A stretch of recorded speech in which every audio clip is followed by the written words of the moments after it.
It's the Innovation Podcast with Mark Reed Edwards and Garnet Harriman. Let's start the show. Hi, it's Mark, and we're back with the iPod. Garnet, good morning. Good morning. How are you today, Mark? I'm doing really well. I'm really excited. We have Daniel Ray from Ultimate Guitar, and I use this app. I am not a very good guitar player, but it's a great app if you want to learn chords or tabs, and it's going to be fun to get the background on where Ultimate Guitar came from, what Daniel's background is.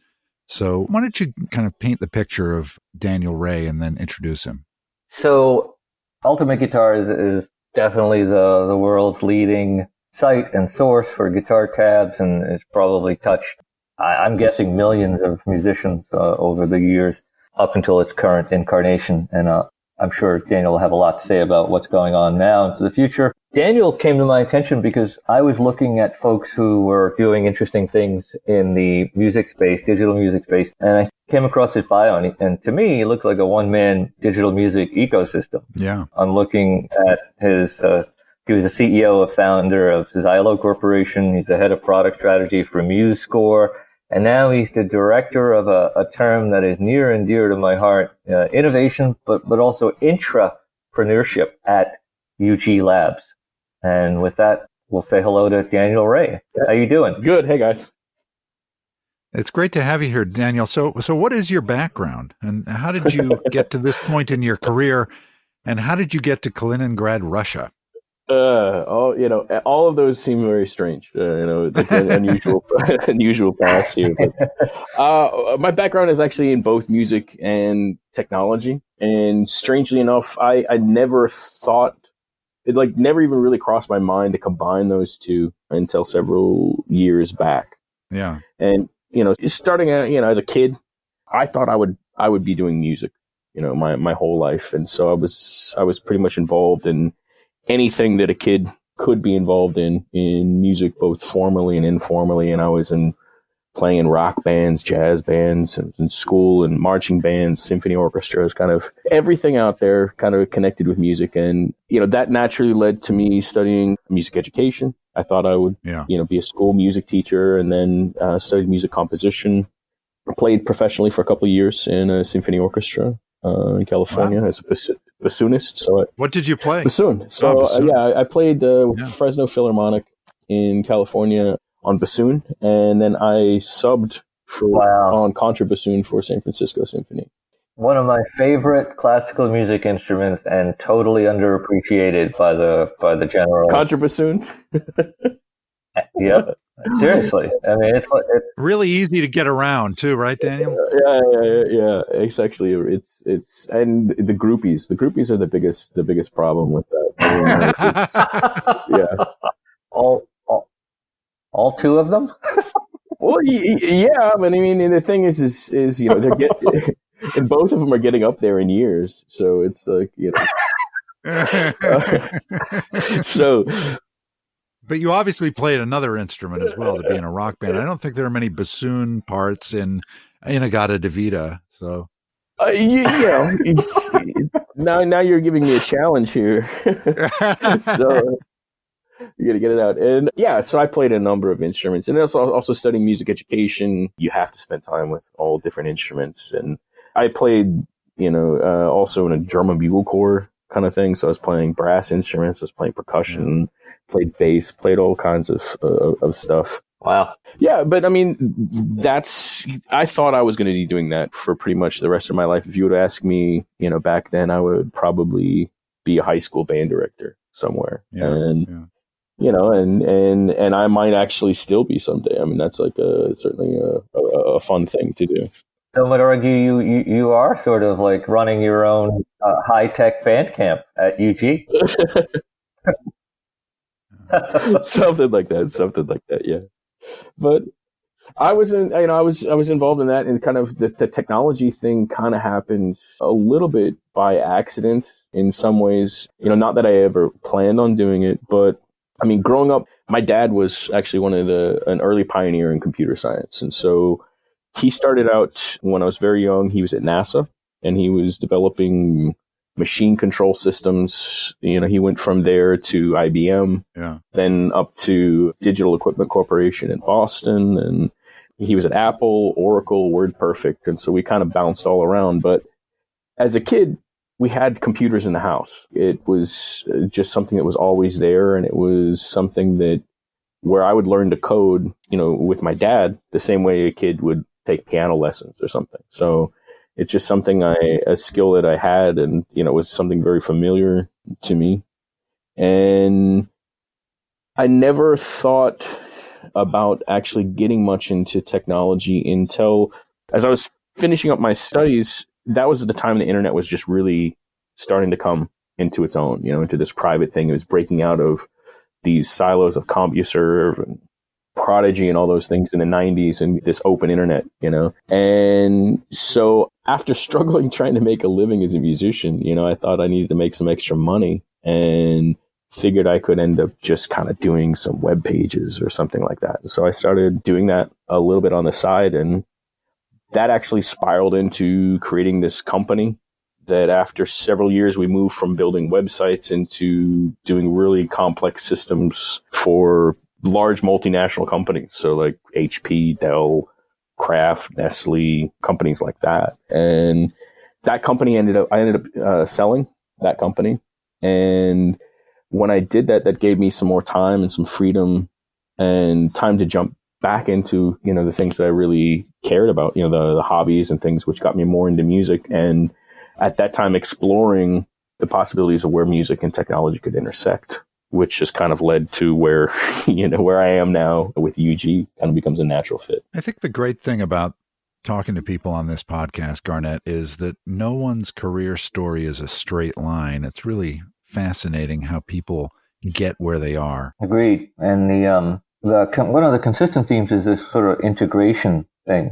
How do I combine a high-power career with something I love? And it just, on the surface, it sounds trite, but it's interesting to see that human struggle for integration and like a holistic view of how to live your life. Very cool. Yeah. So Daniel, what's the ultimate guitar story? You guys raised no venture cap, didn't even take out a bank loan. Nope. And it started in the bedroom of a student in Kaliningrad, Russia. So how did it become what it is today? Yep. What's the story? It sounds like one of those things. It's the most improbable success story I think you could imagine. Literally starting from Kaliningrad, Russia, where you're geographically and in a lot of senses culturally isolated. Not a hotbed of technology, I wouldn't think, right? Not really, but the other part of it is that to do that and to get it to the scale that UG is at. UG now has over 100 million users. Yeah. Right. And number one app in music for music creation in pretty much every app store out there in the world. And to get to that level without the venture capital, and not only venture capital from in terms of the cash, but also the guidance, that you get from the VCs and the mapping to the partnerships to do what they've done all without that is just, it's crazy impressive. And that's one of the things that actually, why, the UG story is kind of something that drives me, to this place. And because it's really kind of in that spirit of things to do it differently is something that embodies the whole culture of the company, let's say. But how it started is the founder of the company, he's a kid in Kaliningrad, Russia, and loves Guns N' Roses. He's a student in university. He wants to find Guns N' Roses tabs, guitar tabs, wants to learn how to play them. You can't just go down to a guitar center, or something like that in Kaliningrad and pick up a book. Right. They don't exist. You don't have these books available of these pop songs. And so he just starts to transcribe, plunk them out on the guitar and transcribe them, write them down, and then decides this is cool and wants to share it with some of his other friends who are also fans. And it started, this is a really, really organic story. It started very organically where people started to share, I also took these songs and, check it out.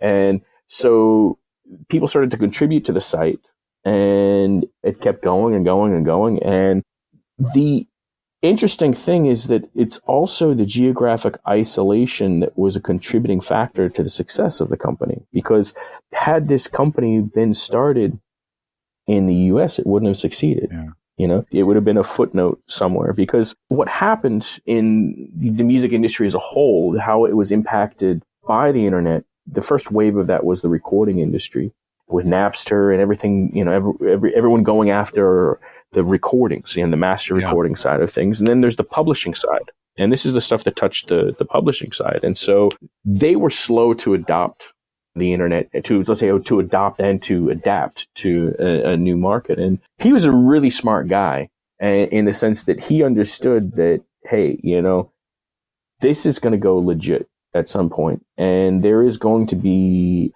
a point where this is going to shift, because look at the demand for this. You know, there is a demand for this in the market. And the priority of the publishers was first to go after these sites for sharing in the US and UK and the rest of Europe. Like Olga. Olga was a big thing. Absolutely. Right? And so all these companies got cease and desist orders, and he knew that was coming. He saw that, but he also saw that as an opportunity. And so he had been taking the revenue from the site and just saving it and saving it and saving it and saving it, to where by the time, you know, what had happened is, you know, when one site would shut down, another site would shut down, that traffic would just move to a different place, and it moved to Ultimate Guitar, ultimately. And so by the time the publishers had sent notices and wanted to really shut the site down, he said, well, what if we did something different, and use the opportunity to have a discussion with them about going legit, you know, licensing it. And so it became the first independent, fully licensed site from the publishers. And he had the foresight to be able to save money, which is a tough thing for, you know, a kid that age to do. They're going to go out and want to spend, but was able to do it. And as you fast forward now, there's over 1 million songs on UG. Yeah. And is built up to being this, you know, thing that everybody knows. If you play guitar, you know about it, and you most likely use it. It's one of the early apps that when I first got an iPhone in 2008 or something like that, it's one of the first apps that I found. It's been with me ever since. Yeah, I mean, it's one of those things, you know, that if making music like that or learning music is a part of your life, even casually, it's a great reference tool. It's something that you're always going to want to keep available, you know, just to, you know, whenever you pull out the guitar, you're probably going to pull out, you know, the app or something there. So, yeah. So I want to talk about, you know, where you guys are now. And first, there's a few features in it that I think are really kind of neat, like the transposition function. You know, for an idiot like me who can't play certain chords, you can find a chord that works. And that's a neat innovation. And it certainly wasn't something that was available on some of the old sites that just gave you the tab and said you're on your own. Right. Things like that. And also the ability for the tab to scroll as you're playing and set the speed. You've made some really, you know, those seem like simple things, but they're really kind of neat innovations. So what are you doing inside UG now? You've made an acquisition of MuseScore. You've created Melodic and done a few other things. So tell me what's going on. Looking at this audience here with MuseScore for the Ultimate Guitar, how MuseScore fits in with Ultimate Guitar, it's the same thing. You know, these are people that want to create music. They want to share what they've created or what they are transcribing or you know, you talk about the idea of transposing, you know, the ability to take something that maybe you're a singer, maybe you're a pianist, it's not in the key that you can play it in, you can transpose it, you can transform it, you know, to something much more simple. Our big goal here is that we want to reach as many possible music makers, you know, in the world as we can, you know, and we look at that why can't there be 1 billion music makers out there in the world, you know, making music on any sort of scale. I mean, when we look at this, there's many different definitions of that. You know, it can be something very, very, very casual and very, very simple, or it can be something, you know, from the professional level, and how do we serve each of those. And so MuseScore is another area where we move more into other types of music. The whole idea is, the concept, the premise is the same. Yeah. It is being able to share music notation, but now it's for any instrument that you can kind of imagine and any level. It gets into original works as well as, familiar works that are out there. With Melodic is a new game that helps you learn to play. So it kind of gamifies the music learning experience, starting with guitar. Yeah. So kind of a video game thing that teaches you not only how to play, but also how to read tablature, how to read notation in the process, which now becomes a new point of entry for the Ultimate Guitar or MuseScore world. At the same time, being a fun way to build skills for those who can already read. Yeah. You can already read notation, already read tablature. You can use it to build skills in a way that is a lot more fun than just sitting and practice. Sure. Where moving forward, we will move into areas that will expand both ends of the spectrum. Yeah. Anything that's related to the absolute beginner and to the seasoned professional and every kind of bit in between. Yeah.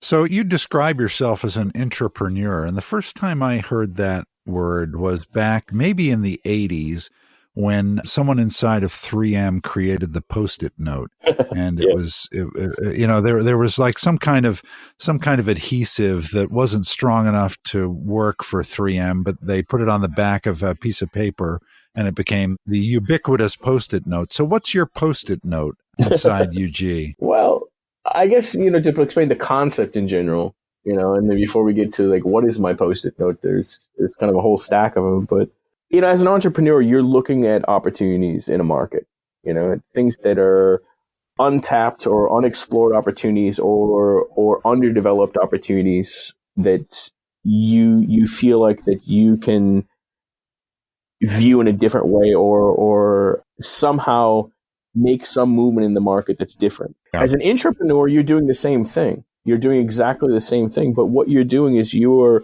looking at it through the lens of what are the goals and targets of the company specifically, and what are the resources or advantages that the company might have. So it's essentially just a filter on entrepreneurism, right? It's just looking through a particular lens.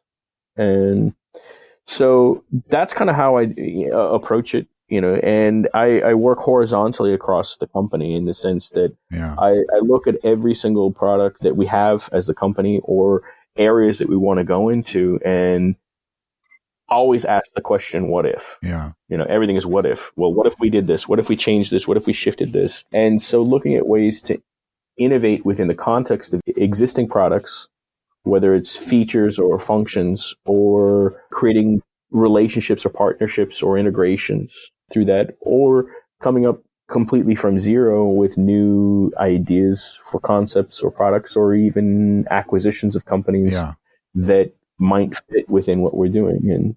And in my role, I go through all of those. And are you gonna share the list of actual Post-its? Like, well, for instance, I'm super curious about is there a big data? So I can tell you the areas that I'm. Is there a big data or an AI Post-it? Yeah. Oh, absolutely. I mean, that's something that we can definitely get into. Is where.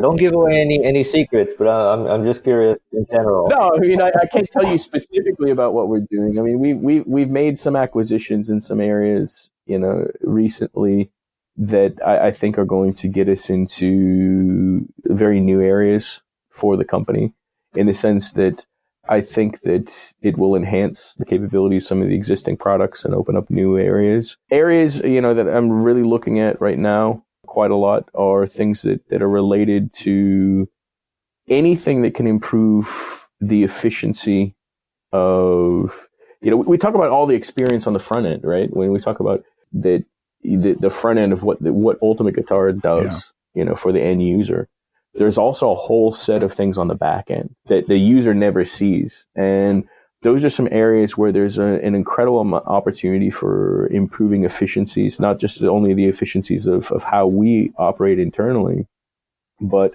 how we integrate with other things in the market. And also we've created some things and some approaches and some solutions that I think could be interesting at some point, to see how they could be applicable to other companies in the industry.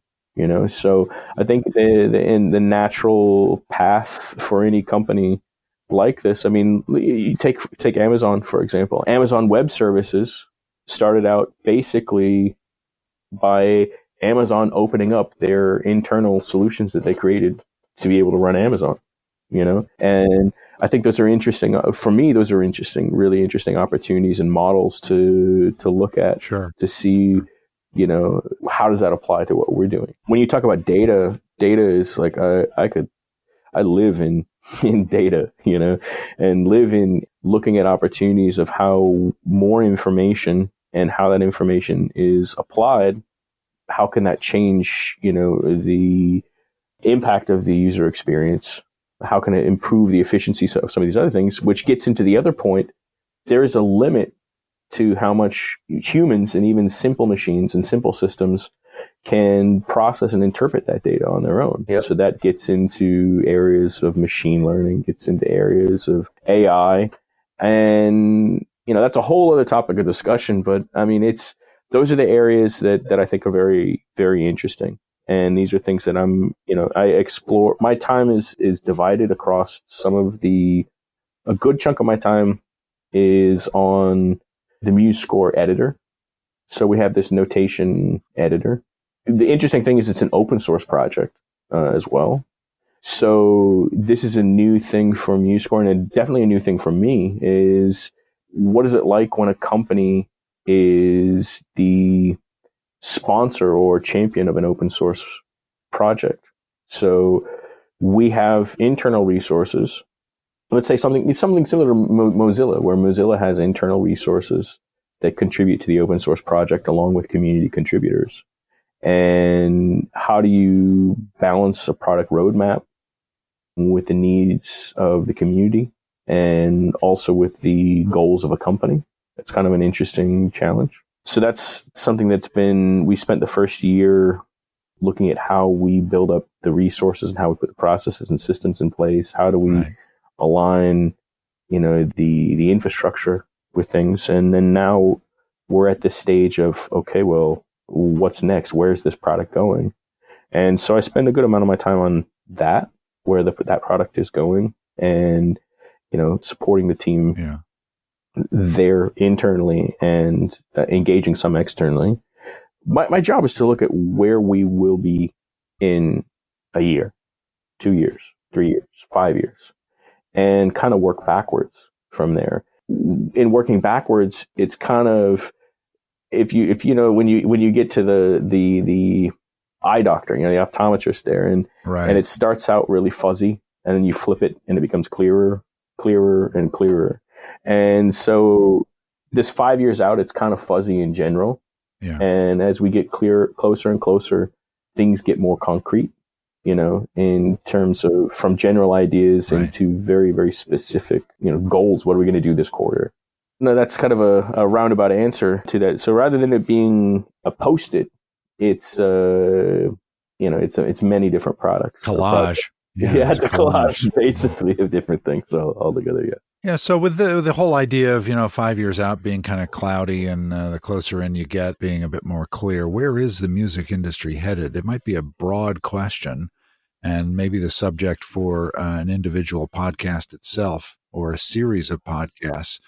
There's been so much upheaval in the 20-year period that we're kind of talking about, from CDs ruling the day to the comeback of vinyl. I mean, it's just kind of a crazy industry. So where do you think, from your point of view, where it's headed? What's interesting is if we can kind of separate this into a few different pieces. When we look at where is the industry headed, from the recording industry, from the publishing industry, from the music creation, the music products industry. And what was interesting is historically, those have all been really very separate and distinct silos. And what's happening now is those are becoming more and more integrated. And it's pretty cool. I mean, like when you look at it from, on the simplest point is you've seen over the last 10, 15 years, a general consolidation in the recorded music industry, to where with new artists, they're cutting 360-degree deals, meaning that they're not involved just in the recording side of it. They're involved in the publishing side of it. They're involved in the touring. They're involved in the merchandising. Yeah. They're involved in, these brands have the labels have even divisions that are connecting with brands on products and integration. They want to be able to pick the pocket of the artist at every point along the way, right? Maybe the opposite. Or the opposite. The artist wants to pick the pockets of these, large conglomerates that have dominated each one of these channels. My favorite channel is merch. Sure. Yeah. Well, merch is really, really interesting in the sense that when we talk about how technology is influencing each of these things, I mean, now you have actually record labels that have acquired merch companies and that are at the leading edge of innovation in merchandising, because before where it was is you'd have to go and do, let's say with a group that was touring, you'd have to take and print up the merch. It would have to physically take up space on a vehicle, travel around to these other things like this. Now you have the merchandise you can get on demand. Yeah. And it's shipped to you anywhere in the world with local production based upon where you are, with consistent materials and consistent printing quality.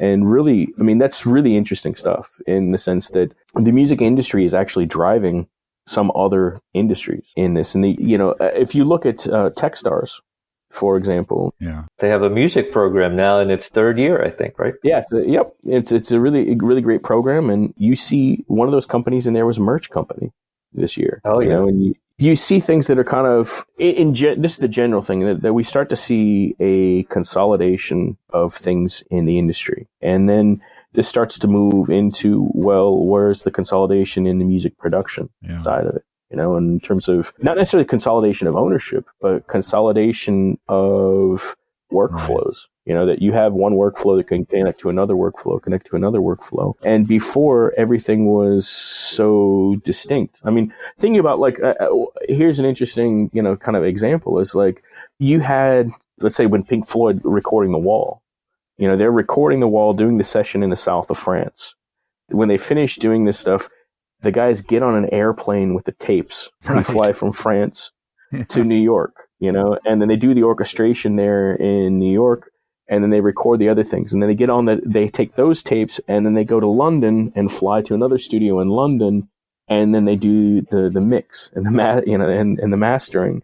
And that wouldn't happen these days. Now you have these workflows where some of these things could actually be done in real time. And some of these things can be where elements and components can be reused. And there's a lot of really, really fascinating stuff that's happening in there. But kind of where I see, moving back to where are things headed in the industry as a whole. One is this consolidation of workflows. And then the other thing is that you now have, this gets to a point of data. And the more access to data you have, the more ability you have to identify new opportunities, to identify things. And this is not only about data related to music specifically. This gets into trying to better understand the markets, consumers, tastes, the trends, and also being able to target for tours, improving the efficiency of tours, being able to understand, okay, this is where this tour should be going based upon these specific pockets of people. We see that, there are these people that are in Sheboygan, Wisconsin that just happen to really, really love Neil Diamond, So if I'm going to go and put a Neil Diamond tour, we need to really make sure we include Sheboygan on there. So it's improving the impact and the efficiencies of any of these efforts that they have out there. Then when we get into the idea of when we talk about machine learning and especially AI, so much of the hype is around AI replacing humans. There's going to be saying, pop songs in the future will be written by AI. I don't really necessarily believe that, because there's something in music that requires a human to human connection. There's some sort of resonance that you're never going to, unless you have created or have gone through that type of experience as someone else, Right. you're never ever going to be able to recreate that. But I think more specifically where I see AI going is down the path of supporting the creator in creative tools, starting first, the most obvious places in the mixing and mastering using AI, to where someone who is less skilled at doing, mixing process could utilize AI tools to improve this. And I think that impacts mostly the, amateur or semi-professional or the bedroom artist now creating much better mixes that they're getting out on SoundCloud, which improves the effectiveness of the A&R process Right. for record labels, which would also be AI driven. In terms of when you look at where AI is being used currently in sports, right? You look at a particular player and you're trying to create predictive models of how that player is going to perform. Well, now you can apply that to early emerging artists to find some trends to create predictive models of how well that particular artist may do, to identify them more early for A&R. There's a number of things, in terms of just general tools for composition, in terms of harmonization and other types of things that I think are going to be, pretty cool in terms of where the music industry is headed. But it's not going to replace anything. I think it's just going to enhance. Yeah. I was going to ask you about, trends for the rest of 2019, but that pretty much does it. It's about AI, it's about data and all that, right? Yeah, and collaboration. Yeah. That's another big point. And yeah, I was waiting to hear more about engagement, because anyone who's using the UG app is essentially the deepest level of engagement you can have between an artist or a songwriter and the actual listener or user, right? By definition. So. And that actually brings up another, whole other point, is that there is, there become more and more direct channels for artists to engage directly in fans, right? With fans, right? And What's your favorite example? I've seen a couple of these in the last few years, like Hookist. What do you think of Hookist? It's interesting. One of my favorite direct to fan engagement scenarios is something that was really unexpected, which would Ben Folds getting on chat roulette. And so Ben Folds just randomly on chat roulette singing things, which led to it being scheduled. So then you would have people waiting to randomly get on chat roulette with Ben Folds to be able to collaborate, because then he had fans that would after a time, he said, I'll be on Saturday doing this. They're sitting and waiting, and then he would collaborate with them. And that creates an engagement and a level of spontaneity. It's like the serialization of spontaneous collaboration. That's kind of cool, actually. It was an interesting experiment. So I like that one. Like chat roulette is a long, I think, does it even exist anymore? I don't know. But one of those early experiments that I thought was really, really cool. But then also when we talk about collaboration, that's this type of spontaneous kind of collaboration, this type of artist engagement, but it's also creator to creator collaboration. And you have tools like Splice that are out there that are doing some really interesting things. But I think there are opportunities that become more casual than that I think that no one's really tapped into. You've seen some things with Smule doing duets or stuff like that, but I don't think that there's other opportunities. There's a whole other area in there that hasn't been really tapped into effectively, whether it's real-time collaboration or, like, let's say this chess move style collaboration. I think there's really interesting opportunities out there for that, where it's not necessarily a direct collaboration, but also iterative, in a remix. There is this remix culture that has not been really made readily available to an unsophisticated user. Yeah. And I think we'll start to see trends like that emerge, which would be pretty interesting. So it's really a lot of it's about giving really sophisticated tools to, as you call them, the kind of bedroom creator. Absolutely. No question about it. And it's tools and information. Yeah. You know, the more tools, the more information, whether that's sheet music, whether that's, you know, knowledge of how to play something, or whether it's tools, it's empowering the unsophisticated creator without requiring a sophisticated process to gain that knowledge. All right, one of the most interesting chats we've had here on the iPod. We really want to thank Daniel for being our guest. I know I'll be watching Ultimate Guitar closely to see what's coming up. Okay, next time Garnet and I welcome Harvard Business School Tandon Family Professor Francesca Gino, who'll join us to discuss how rebels can help a company embrace innovation. Coming up, we have Kai Stinchcomb, founder of TrueLink Financial, joining us to talk about elder tech and his controversial views on blockchain. Mark Gallagher is also on the calendar to chat about innovation in F1. Lots more in store, so stay with us. Thanks for joining Garnet and Mark on the Innovation Podcast. Visit innovationpodcast.co to subscribe and listen to other episodes.